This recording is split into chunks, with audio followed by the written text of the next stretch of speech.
about connecting the dots, really.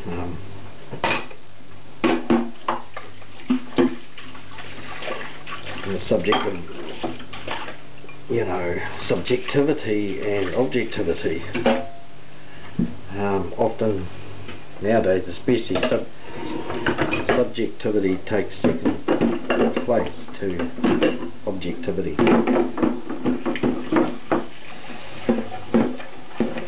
The reason being is that subjectivity is open to interpretation by the one experiencing their point of view, or their whatever it is that they are experiencing,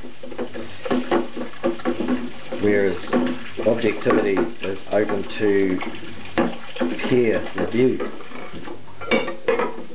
where all concerned nod their heads and say, yes, that is what is happening.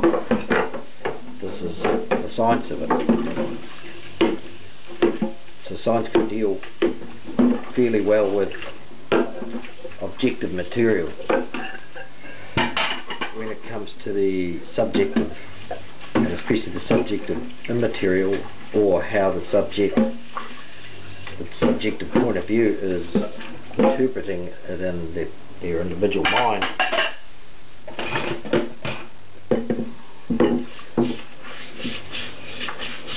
we have the dilemma of duality, in the sense that we have subjective and objective.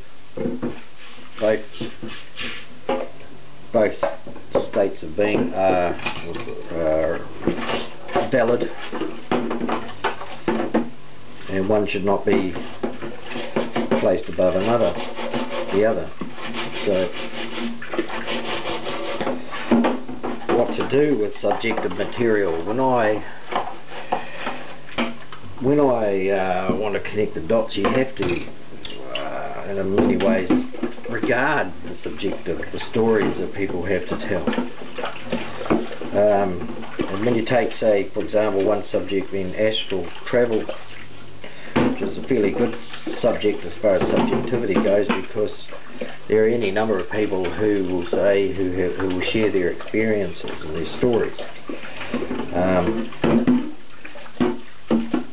And so it's a matter of really just looking at their stories, reading them, hearing them, to sort of help connect the dots in relation to that particular subject.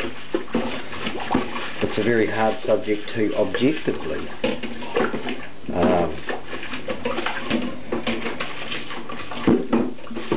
get a handle on scientifically, but however, people who share their stories are, in their own ways, under peer review from their peers, from other people that have also experienced this thing called, you know, out-of-body experience.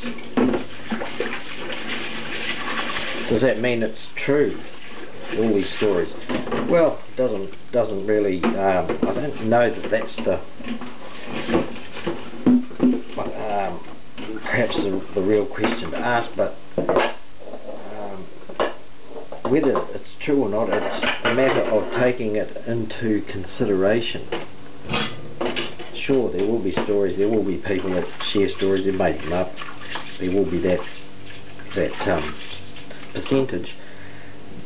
And I myself have my own stories, which is why I'm interested in anyway in the astral, the stories of other people, these subjective stories, because it helps map out a possible model of what's going on